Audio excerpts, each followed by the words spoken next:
नमस्कार, स्वागत है आप सभी का लाइव 24 में और मैं हूं आप सबके साथ दिशा कटारिया। शुरुआत करते हैं आज की बड़ी खबरों से। कृषि कानूनों के विरोध में बीते 19 दिनों से आंदोलन कर रहे किसानों के समर्थन में समाजवादी पार्टी द्वारा मुख्यालय पर जोरदार प्रदर्शन किया गया। इस दौरान बड़ी तादाद में पार्टी कार्यकर्ता मुख्यालय पर इकट्ठा हुए तो वहीं आंदोलन कर रहे किसानों के समर्थन में जोरदार प्रदर्शन हुआ। कलेक्ट्रेट जाते समय पुलिस ने सभी सिपाहियों को कार्यालय के पास से ही बैरिकेडिंग कर रोक लिया, तो वहीं उग्र हो रहे कार्यकर्ताओं को रोकने के लिए पुलिस को लाठीचार्ज भी करना पड़ा। बता दें कि गन्ने और संतरे को लेकर कार्यकर्ता प्रदर्शन कर रहे थे, तो वहीं पार्टी इससे पहले कृषि कानून के विरोध में किसान यात्रा भी निकाल चुकी है। इस दौरान पार्टी के नगर अध्यक्ष सुशील दीक्षित और महासचिव सौरभ सिंह को हिरासत में लिया गया, तो वहीं दर्जनों कार्यकर्ता पुलिस वैन में गिरफ्तार कर जेल भेजे गए। पार्टी की तरफ से जो आज धरना प्रदर्शन हो रहा है, ये प्रधानमंत्री जी की गलत नीतियाँ, बीजेपी की सरकार की गलत नीतियों के कारण हो रहा है। जितने भी कार्यक्रम देश के लिए मोदी जी ने चलाए हैं, चाहे वो नोटबंदी का हो, चाहे वो जीएसटी का हो, चाहे वो आपका कोरोना को हैंडल करने का हो, इन सब चीज़ों में ये सरकार पूरी तरह से विफल रही है। और ये अकेला ऐसा काम है जिसको मोदी जी ये समझा रहे हैं किसानों को कि ये किसानों के लिए फ़ायदेमंद है, लेकिन करोड़ों करोड़ किसान ये कह रहा है कि ये हमारे लिए जीने या मरने का सवाल है। तो समाजवादी पार्टी किसानों के साथ खड़ी है, प्रदेश में, देश में, पंजाब में, हरियाणा में, हर जगह। और गलत नीतियों के कारण जब तक ये तीनों बिल किसानों के हित में वापस नहीं लिए जाएंगे या फिर किसानों से बात करके उनकी सहमति नहीं बन जाएगी, तब तक समाजवादी पार्टी इस तरह के प्रदर्शन उत्तर प्रदेश में करती रहेगी और जहां जिस प्रदेश में मौका मिलेगा वहां करती रहेगी। मांग ये है कि किसानों को छला जा रहा है, अब पूरे देश के किसानों को छला जा रहा है। अब पूरा कॉरपोरेट जगत जितना है, चाहे अडानी हो, चाहे अंबानी हो, मोदी जी सबको साथ लेकर के सरकार चला रहे हैं और पूरे किसानों को ये जस्ट लाइक इंडस्ट्री को कॉरपोरेट जगत में पूरा परिवर्तित करके पूरी किसानी छीनना चाह रहे हैं। समाजवादी पार्टी हमारी राष्ट्रीय अध्यक्ष जी श्री अखिलेश यादव जी के नेतृत्व में हम लोग सब यहाँ पर आए हैं। हम लोग सब किसानों के साथ में, और मोदी जी को जो अहम घमंड हो गया है वो घमंड उनको चूर हो जाएगा। उनको ये बात नहीं भूलनी चाहिए। बचपन मुझे याद है 1970 में हम लोग हाई स्कूल में पढ़ते थे, 85 सीटें पार्लियामेंट की थी उत्तर प्रदेश में और 85 की 85 सीटें हम लोग जनता पार्टी ने जीती थी। अभी वो रिकॉर्ड मोदी जी तोड़ नहीं पाए हैं, इसलिए अहम और घमंड बहुत ख़राब चीज़ है। किसानों के हित में काम करें, ये काला कानून वापस लें। हरियाणा से, पंजाब से जो किसान हमारा आंदोलन चल रहा है, उन्हीं के पक्ष में, उन्हीं के समर्थन में हम लोग भी लगातार 7 तारीख से हम लोगों का भी आंदोलन चल रहा है और उन्हीं का समर्थन करते हुए मैं उनकी मांगों को पूरी करने की सरकार से गुहार कर रही हूँ। पूरी समाजवादी पार्टी गुहार कर रही है कि किसानों की बात मानी जाए, जो अध्यादेश लागू हुआ है उसको वापस लिया जाए और किसानों के साथ न्याय हो, क्योंकि 80% हमारा देश में किसान है। अगर किसानों की हित की अगर ये सरकार बात नहीं करती है तो या तो इस्तीफा दे या किसानों की मांगें पूरी करें। किसानों के लिए हम लोग संघर्ष कर रहे हैं, क्योंकि देखिए जो है ये सरकार जो की है वो वापस ले, क्योंकि हम भाई बहन सब लोग मिल के ये चाहते हैं कि अपना वो वापस ले। अगर किसान की ज़मीन चली जाएगी तो बहुत बड़ी वो है। बाकी जो है अगर ये मांगे नहीं मांगी जाती है तो आगे समाजवादी पार्टी किस तरह से प्रदर्शन करेगी? हम लोग रोड पे ऐसे निकलेंगे, सभी भाई बहन मिल के संघर्ष करेंगे और किसान का हमेशा साथ देंगे। जब तक अगर मांगे पूरी नहीं होगी तब तक हम लोग पीछे नहीं लगातार संघर्ष जारी रहेगा। जी, इनका आह्वान था कि आप जाकर के आज कलेक्ट्रेट पर धरना प्रदर्शन का, लेकिन यहाँ पर फोर्स लगी थी। इनसे नेताओं से वार्ता भी की गई कि आप अपना पत्रक उपलब्ध करा दीजिए। पत्रक उपलब्ध नहीं कराएगा, इनको डिटेन करके धरना स्थल पर भेज दिया गया। सर, अब किस तरीके से कार्रवाई की जाएगी? अभी इनको धरना स्थल जो हमारा चिन्हित है वहाँ भेजा गया।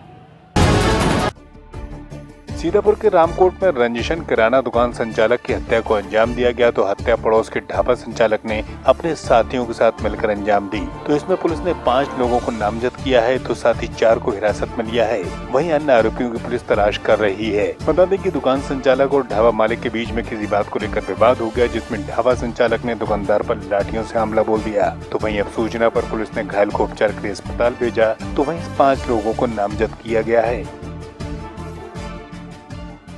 थाना रामकोट के नवीन चौक चौकी क्षेत्र अंतर्गत श्री दीपक श्रीवास्तव, जो कि अपना एक ढाबा चलाते हैं, उन्हीं के पड़ोस में सुभाष तिवारी भी अपना एक ढाबा चलाते हैं। दोनों लोगों में ढाबे को लेकर हुए विवाद में कल रात में 9 साढ़े 9 बजे के लगभग सुभाष तिवारी द्वारा अपने साथियों के साथ दीपक श्रीवास्तव के ढाबे पर पहुंचकर मारपीट की गई। इस मारपीट में धीरज व दिवाकर नाम के 2 व्यक्तियों को चोटें आईं, जिन्हें तत्काल जिला चिकित्सालय उपचार हेतु ले जाया गया। धीरज की स्थिति गंभीर होने पर उसे लखनऊ के लिए रेफर कर दिया गया। दौरान उपचार आज धीरज की मृत्यु हो गई है। इस संबंध में कल रात में ही समुचित धाराओं में अभियोग पंजीकृत किया गया था। प्रथम सूचना रिपोर्ट में नामजद 5 अभियुक्तों में 4 की गिरफ्तारी की जा चुकी है। मौके पर शांति व्यवस्था बनी हुई है। कानून व्यवस्था जैसी कोई समस्या नहीं है। सीतापुर के बिजवा में सर्राफा व्यापारी के घर में अज्ञात कारणों से आग लग गई। जब तक लोग कुछ समझ पाते आग ने विकराल रूप धारण कर दिया। देखते ही देखते दूसरी मंजिल पर आग की तेज लपटें उठना शुरू हो गईं, तो पुलिस ने दमकल कर्मियों व स्थानीय लोगों के साथ कई घंटों की मशक्कत के बाद आग पर काबू पाया। इस आग में जहां लाखों रुपए के नुकसान का अंदेशा है, तो वहीं आग लगने के कारणों का अभी तक पता नहीं चल पाया है। बलिया के पूर्व नगर पालिका अध्यक्ष लक्ष्मण गुप्ता ने किसानों के समर्थन में अपने कार्यकर्ताओं के साथ गिरफ्तारी दी। बता दें कि सभा के विरोध प्रदर्शन के चलते पुलिस ने सभी सभाइयों को रोकने के लिए अलर्ट किया था, लेकिन प्रदर्शन के दौरान सपा युग्म हो गई, जिसके चलते पूर्व पालिका अध्यक्ष को हिरासत में लिया गया। तो इस दौरान सपा कार्यकर्ताओं और पुलिस के बीच जमकर हाई वोल्टेज ड्रामा चला। तो वहीं सपाई भाग कर प्रदर्शन कर रहे थे, तो पुलिस ने उनको दौड़ कर गिरफ्तार भी किया। पीलीभीत के पूरनपुर में मानसिक रूप से विक्षिप्त युवक का कारनामा स्थानीय कोतवाली पर देखने को मिला। बता दें कि कोतवाली गेट पर मानसिक विक्षिप्त युवक ने हाथ में चाकू लेकर तमाम हरकतें करता दिखा, तो वहीं पास में ही लगे बोर्ड को इस युवक ने तोड़ दिया। ऐसे में किसी भी पुलिसकर्मी ने इसको रोकने का प्रयास नहीं किया। गोड्डा में एसएसपी के निर्देशन में अपराधियों के विरुद्ध चलाए जा रहे अभियान के चलते पुलिस को आशातीत सफलता हाथ लगी है। पुलिस ने स्क्वाड टीम व सर्विलांस की मदद से सूचना पर धानेपुर में स्थित सतनामीपुर व राम जानकी मंदिर में मूर्ति चोरी व डकैती करने जाते समय कार सवार 6 बदमाशों को धर दबोचा। वहीं पुलिस ने इनके पास से तमंचे, कारतूस और कार को बरामद किया है, तो साथ ही एक अष्ट धातु की मूर्ति भी बरामद हुई है।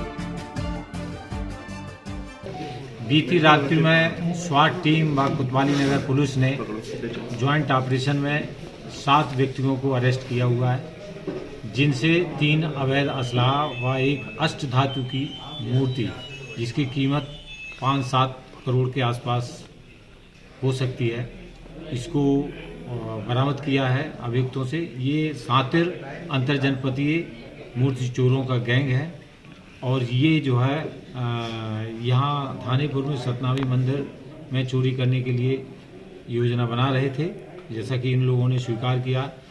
और इसके पूर्व भी ये मनकापुर के आगे खुड़ारे के पास किसी मंदिर से चोरी कर चुके हैं, जिसकी पुष्टि की जा रही है। ये अष्ट धातु वहीं की बताई जा रही है, ये जानकी जी की मूर्ति है जो।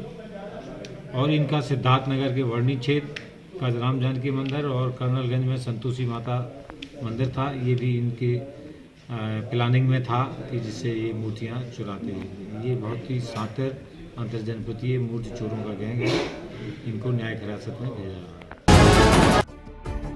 गोड्डा में किसानों के समर्थन में बसपा के नेताओं ने अंबेडकर प्रतिमा के नीचे बैठकर उपवास किया, तो वहीं किसानों के हक की आवाज उठाते हुए कृषि बिल को वापस लेने की मांग उठाई। इस दौरान लोकसभा प्रत्याशी मसूद आलम खान ने जहां उपवास की अनुमति मांगी थी, तो वहीं प्रशासन द्वारा अनुमति न मिलने पर वो अपने घर पर ही उपवास पर बैठ गए।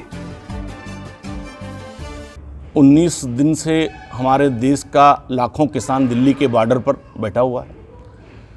इस ठंड मौसम में बारिश भी हो रही है, खुले आसमान के नीचे वो 19 दिन से लगातार बैठा है। 20 मौतें हो चुकी हैं। आज किसान भाइयों ने पूरे देश में उपवास रखने का निर्णय लिया था। मैंने उनके समर्थन में कल ये घोषणा की थी कि मैं भी उपवास पर रखूँगा। मैंने जिला प्रशासन से ये मांग की थी कि मुझे गांधी पार्क में महात्मा गांधी जी की प्रतिमा पर या अंबेडकर चौराहे पर डॉक्टर अंबेडकर जी की प्रतिमा के समक्ष मैं अकेले बैठना चाहता था कि मैं उपवास पर बैठूं गांधी जी से कि आपने इस देश को बहुत बड़ी कुर्बानियां दे करके एक लोकतांत्रिक, एक महान देश दुनिया में आपने बनाया। एक सपना देखा कि ये देश एक लोकतांत्रिक तरीके से चलेगा, जहां सबको अधिकार होगा अपनी बात रखने का, बोलने का। लेकिन बड़ी दुर्भाग्य की बात है कि आज ये देश एक तानाशाही सरकार की तरफ चल गया है। यहाँ लोकतंत्र का गला घोटा जा रहा है, लोगों के अधिकार छीने जा रहे हैं, उन्हें बोलने नहीं दिया जा रहा, उन्हें अपने आप बात रखने का मौका नहीं दिया जा रहा है।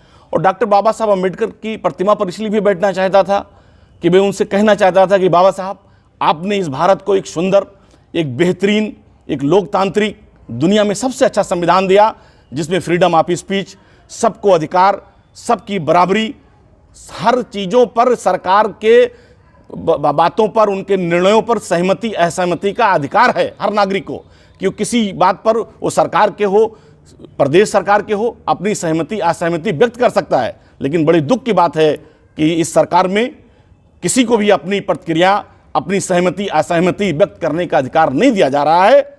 मैं इसकी निंदा करता हूं। मेरे साथ इस बुलेटिन में इतना ही। देश दुनिया तमाम बड़ी खबरों के लिए देखते रहे Live 24।